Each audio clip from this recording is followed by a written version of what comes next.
My stepdad's deathbed confession. When I was 16 in the mid-90s, my mother tried to end her life by taking a bunch of pills. This was in response to my future stepfather breaking up with her at the time. They were not married yet. He was an amazing guy, and she was pretty terrible, so I don't blame him for wanting to leave her. But she was also the only parent I had at the time.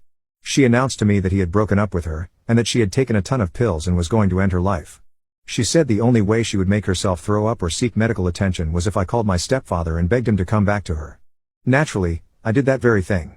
He came back to the house, we got her medical attention, and the two of them worked it out and got married later. This would happen again 2 more times before I moved out of the house. Around 2018, my mom did the exact same thing and fought with my dad till she threatened overdosing. This time she went through with it.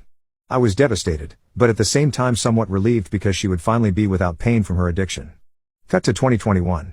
My stepdad has been the most positive male figure in my life. He's been an amazing dad to me and a wonderful grandfather to my kids. Around one day before he passed from cancer, we were alone in his room. He told me on his deathbed about those couple days before my mother passed.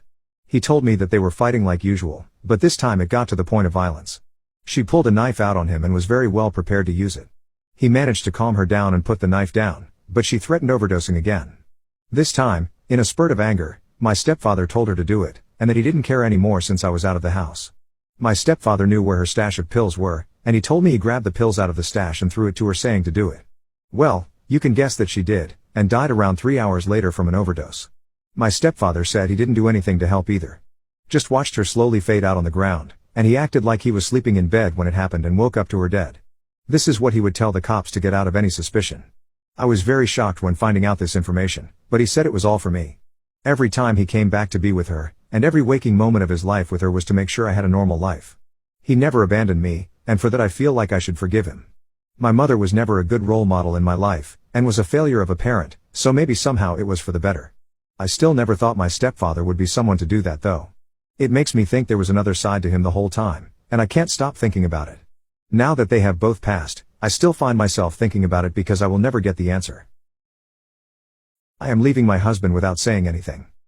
My husband and I got married in our early 20s, now in our mid-20s.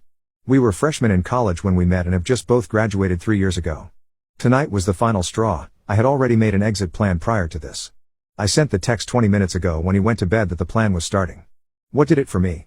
He ruined my self-esteem for the last time and made me feel like I was irreparable to him, as though I'm not worth the energy it takes to fix what he broke. We have been wanting to work on our marriage, but he blew up on me for not knowing I wanted to wear for plans that I was ready for minus getting ready and just had to change clothes. The last thing he said to me was, no matter what you wear, you're still going to be the same fat person. We still had 2 hours before we had to leave. How my plan is starting. I know those are his last words to me because now he's in a sour mood. He's gonna go to work without saying anything. Movers are coming at 9 a.m. to do a rush pack, only my things. Leave the divorce papers on his side of the bed, with my signature on them as well as a contact for my lawyer. Have a close friend take me to the airport to visit family. I have an apartment and new car waiting for me, new phone number with new local code, removed him off my credit cards, and removed myself from his, already went through every transaction to bank deposits to determine what money was mine in the account, left a copy in the stack with papers. And most importantly, screenshots of him liking girls' posts and commenting on them about how my body would never be like that and she's what he wants. I'm a 5'2" and 135 pounds but have a bit of a tummy from an eating disorder. Knowing this, he used it against me. I have family at my new home that are the only people who know since I had them buy my plane ticket, so it didn't show up on any transactions. I'm tired of feeling as though I'm not good enough when I'm financially sound, and have done amazing with my degree. I won't stand for the abuse anymore. Who are some people who died telling us the truth? Ignaz Semmelweis. The first doctor to implement hand washing in hospitals. It saved millions of lives and is the single greatest innovation in medicine. For his radical theory, that doctors were killing patients by not washing their hands, he was shunned from the medical profession by his peers. The rejection and failure to adopt hand washing drove him mad. His rival took his job and had him sent to the asylum. He died 4 days after being committed, from injuries he sustained from being beaten in the ward. Years after his death, his theories about hand washing were proven correct. Today he's known as the savior of mothers because he first proved hand washing saved lives by implementing it in the birthing ward, where 1 in 4 women died at the hospital during birth. This was because doctors would handle cadavers and then immediately attend to birthing mothers, infecting them. After hand washing was implemented, the rate of death for birthing mothers dropped to less than 5%. Here is a bonus one. There was a shunned Japanese politician who had spent a lot of his town's budget on building a tsunami wall that was built higher than any tsunami ever recorded in the area. Almost all people in that town cursed him for wasting their money until his death. Then came the big 2011 triple disaster in Japan. No one from the town died thanks to the barrier which withheld the biggest tsunami to ever hit. His name was Kotaku Wamura. Today I fucked up by thinking it was okay to flirt with someone who was flirting with me. Of course have to start by saying this didn't happen today but earlier in the week. My friend bartends at a nice restaurant and I usually stop and see her once a week. There is a guy who works there who a few times I thought maybe he was flirting with me by some of the comments he made but didn't think too much of it. He's a bit older than me, I'm 28 and I would guess he's in his 40s. This week I didn't realize my friend was off and he was working the bar. We definitely talked a bit more than we had ever before. This time he was more obviously flirting with me. At one point he was making a drink and asked me if I wanted to try it and takes a bit from the straw and holds my chin and puts the straw in my mouth. So I'm thinking okay, he's definitely flirting with me now, it's not in my head. I'm also a bartender, I've never done this move to anyone to have them try a drink. And I'm on my third drink so I'm feeling pretty good about myself, so I text my friend and ask if he's single. I didn't want anyone at the bar around me to see I was messaging about him, so I was being discreet on my phone, just glancing at it. I glance at her text and see he has 5 kids, but he'll probably say he's single. I'm thinking 5 kids is pretty crazy, but I'm not trying to marry him or anything. I just think he's good looking and like flirting with him. So I leave my phone number on my receipt with a smiley face and leave the bar without saying anything. He did text me that night and said hopefully you gave me the right number, and we continue to have a pretty flirting conversation, including him saying he's never looking in my eyes and saying he could see my red bra and asking if the panties matched. He actually at one point said sorry for being so forward, and the conversation ended with him telling me to come see him this weekend when he's bartending. I said I would stop by Saturday night. He knows that I also work at a bar, so I'd probably be one of the last customers. Anyway, the next morning I'm feeling great and super confident. I've never given out my phone number like that before. For whatever reason I reread my texts from my girlfriend. This is where I realized I fucked up. Apparently I don't know how to read, or maybe because I was trying to be discreet with my phone I didn't quite see what she said, or maybe it was 3 drinks. She actually said he's married with 5 kids, but he'll probably tell you he's single, which she was right, he did act single towards me. But also I'm thinking because he knows I'm friends with his coworker, he probably thinks I already knew he was married when I left my number. So now I'm feeling extremely embarrassed for flirting like that with a married man. I feel like I can never go back to that bar again. Then someone I know tells me he mentioned me this weekend. They mentioned the bar I work at and he said, oh, so you know her. And then I guess shortly after that also mentioned something about his wife. I'm feeling gross, like it's their kink. He goes out and flirts with young girls, then goes home and makes a baby with her. It's just crazy to me how the simple act of leaving my phone number for the bartender one day had me going from feeling crazy overconfident to disgusting, guilty, and full of shame. Mess with my kids? Lose your house. I've got 2 stepsons, who I just call my sons as I've been in their life since they 8 and 10 and are now young men. My wife and I made it a point to have a great relationship with their dad Jason and made sure he had a chance to be around as much as possible, even staying at our place frequently to be around his boys as he lived over an hour away and couldn't afford to live closer. Jason had a crazy ex-GF who had tried to claim they were married, variously saying common law or that they were married in secret, or married on an Indian reservation, but he had a restraining order out against her because she was nuts and had tried various ways to screw up his life. The ex is a horrible person. She had been arrested several times for forgery and fraud. She and Jason had a fiery relationship, but he had it in his head that he should make it work as he did like her daughters and grandson. But the ex got him sent to prison for violating his probation when he left the county to go to his mom's funeral and hadn't filed an appropriate form. After he got out several months later, she wanted him back and he wasn't having it. He made a clean break, moved to a new town, but she continued to harass him, thus leading to the restraining order.